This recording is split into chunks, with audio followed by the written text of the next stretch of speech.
Connecting the SWAC, the MEAC, SIAC, and the CIAA. The HBCU experience lives here. It's the HBCU Report with Rob Calloway. This is the HBCU Report being heard via 2LifeStewsRadio.com. Rob Calloway back at it again. Happy Saturday to you and yours. Hope you guys had a great Thanksgiving holiday. I decided at the last minute I was just going to take the holiday off and, just do my thing, spend time with family. And actually, I'm lying. Actually, my other job decided that I was gonna be on the job. I try not to lie to y'all. Came on, sounded real good that I decided I was going to be with family and friends. Now, had to go to the other job. So I was off from my teaching gig, but I had to go to the radio job. So there's that part. And we'll talk about that more coming up. But anyway, happy Saturday to you and yours. Don't forget, follow us on social media, Instagram and Twitter at HBCU Report. Don't forget to check out our content partner when we're not here. We're there. There is sportsnewsandbrews.com, the official website of the HBCU Report, and much, much more. Last weekend, well, starting Thursday, of course, can't forget about Thursday, the Turkey Day Classic, my homecoming. For those of you that have no idea what the Turkey Day Classic is, that's Alabama State University's homecoming. Yeah, sounds a little ridiculous, right? That it's on Thanksgiving. It's the last game of the season. But nonetheless, came up victorious 37-3 versus Edward Waters College in the 94th Annual Turkey Day Classic. And so big shouts out to Coach Hill Ely. I had him on the show when did we have him on the show? Magic City Classic. And former head coach at Morgan State. And while everybody at Bama State is saying, oh, we need to bring this person. Oh, we need to bring this person. What you really need to do is just let Coach Hill Ely just keep working his magic. Because after a dismal start under now former head coach Brian Jenkins, I think we started off 0-5. Yeah. And under Coach Hill Ely, we finished 5-1. So the proof is in the pudding, as they say, as long as it's not Bill Cosby. Act like you're putting pop. Whatever. Terrible impersonation, but anyway. I think Bama State actually needs to just roll with Coach Hill Ely. 5-1 versus 0-5. He was doing something right. I just wonder, a lot of times, did Coach Jenkins just lose the locker room? And I hate to hear people say that, but I guess it's a real thing. I wasn't a football player. I confess, I tell people all the time, I was in the band. Southwest DeKalb, shouts out. Mighty Marching Panthers, Alabama State, Mighty Marching Hornets, snap, drive, I'm just saying. But, I mean, it's unbelievable the way that they've been able to turn this thing around. And also, speaking of turning things around, Grambling State University. Who remembers when Grambling State University football was on life support? You remember? They were getting that butt toe up. They were protesting, having to ride buses to games. Their locker room was all over national television. The weight room. Remember that? People were calling for Grambling State University to be pulled out of the Bayou Classic. Remember that? I know y'all remember that, right? For those of you that follow this HBCU thing. Well, this program has turned around mightily under Coach Broderick Fobbs. In his 4 years there, they've been in the SWAC championship 3 years. This is their third year. Trying to play for their second straight Celebration Bowl. And so, big shouts out to them. And they actually upended Southern in the Bayou Classic 30-21 Saturday. That was on the NBC Sports Network.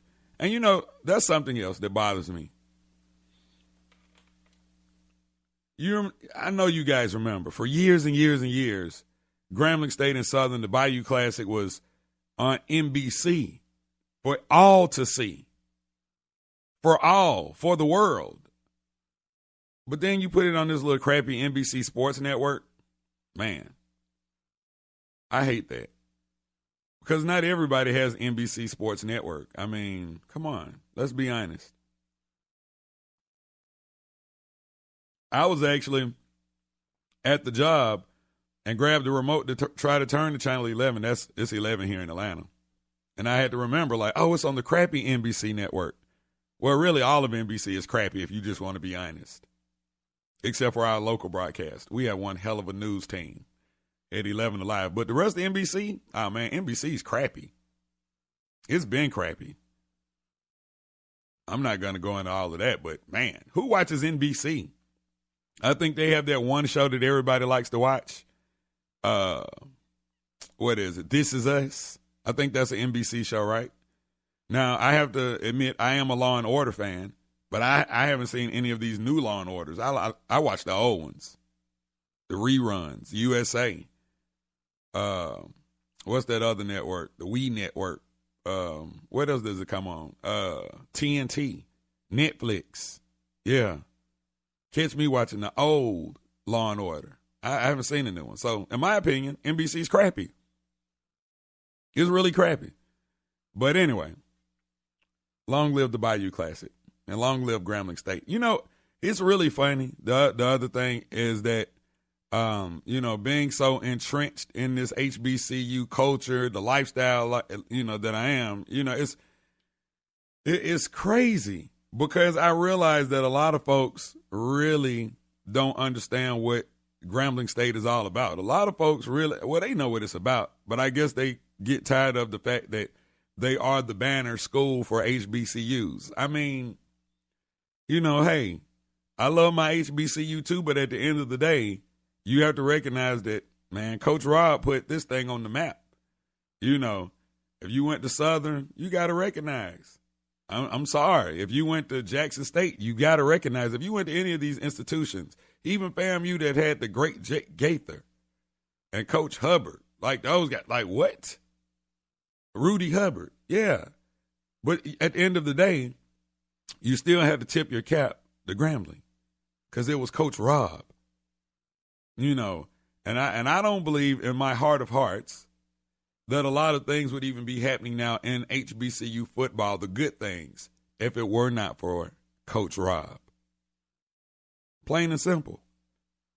As much as I would love to see my Alabama State Hornets in this SWAC football championship today, as much as I would love to see my guy James Spady, with his job as the head football coach at Alabama A&M Bulldogs, or Alabama A&M University, excuse me, and playing in the SWAC championship, as much as I would like to see Monty Coleman and the Arkansas Pine Bluff Lions, as much as I would like to see them, in the SWAC football championship today, Brian Jenkins, Rick Cummings, all of these guys, I would love to see them playing in the SWAC football championship today, but unfortunately that's not going to happen. Why? Because they're all out of jobs. It's more than that. I mean, it's a whole list. But I would like to see all of them out there roaming the sidelines competing for the SWAC football championship. But here's the thing. Only one team only two teams can get in. And until you can beat Alcorn State if you're in the East or Grambling State if you're in the West, hey, it's just going to keep on being Grambling and Alcorn State. If you want to be this is the last football championship. But if you want to be the champion, you got to win these games.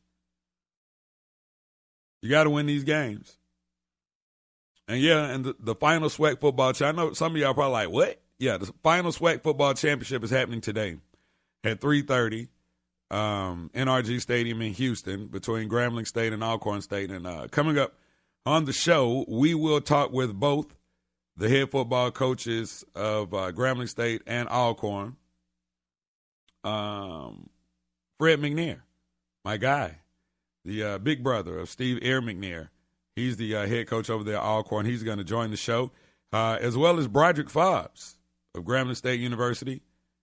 They're calling they have this little thing down in Grambling where they say from Rob, as in Coach Robinson, from Rob to Fobbs.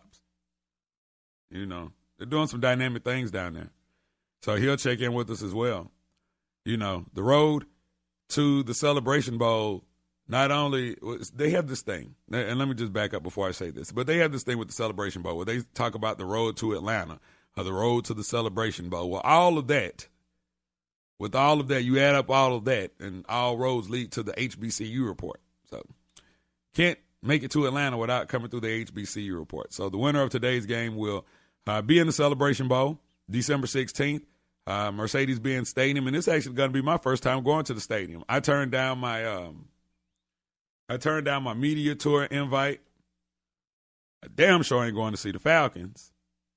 I don't know if I'm protesting for Colin Kaepernick or if I'm just sick of the Falcons. I don't know. But anyway, yeah, so this is going to be my first time going to the Benz. And so if you haven't been and you're in Atlanta or you want to make the trip down, you're up in North Carolina. I know we got listeners in the North Carolina area. Come on, join me. I'll be making my first trip there as well. And the one thing that we know is Chick-fil-A will be open and the roof will be closed because they've said that the roof will not open again until next football season. So there's that. Only in Atlanta, man. Only in Atlanta. Now, real quick, before we go to break, and get ready to talk with Coach McNair. I was mentioning these head coaches. Now, let's just go through these coaches really quick. Rick Carmody. Now, Rick Carmody was the head football coach at Tuskegee when I was in college at Alabama State. Rick Carmody, phenomenal coach. Tuskegee used to whip everybody's butt in the 90s, right? So he takes a job at Jackson State some years ago and did some phenomenal things at Jackson State. They made it to the SWAC football championship, I think 3 or 4 years in a row. But they only won one. And I think that was the first one, if I'm not mistaken. And then the next 3 they lost, and so Jackson State fired him. And he ended up at Mississippi Valley. Now, here's the thing that we know about Mississippi Valley. Jerry Rice, Willie Totten. Not too much else. So I don't know what they were expecting Coach Carmody to come down there and do. As great as he is, in 4 seasons, he only went 6-38. 2-9 this season. They were terrible. But that's no indictment on him as a coach. I mean, his record at Jackson State was 55-35. I wish I had that Tuskegee record. Dude was doing numbers at Tuskegee. Then you got Monty Coleman, who used to play for the Redskins, a Hall of Famer. What is he? SWAC Hall of Fame. Monty Coleman might be in the the Redskins Ring of Honor. Somebody check and see if Monty Coleman is in the Hall of Fame. I don't think so, but yeah, somebody check. And big shouts out to everybody in the chat room. Good morning. Yeah, shouts out to y'all. But yeah, Monty Coleman out there, Arkansas Pine Bluff. Now, he was there for 10 seasons. They only went 40-70, but they did win the SWAC football championship. Pre-Celebration Bowl. So, I'm not sure. Then you've got Delaware State. Kenny Carter. Shouts out to Kenny Carter. What's up, boy?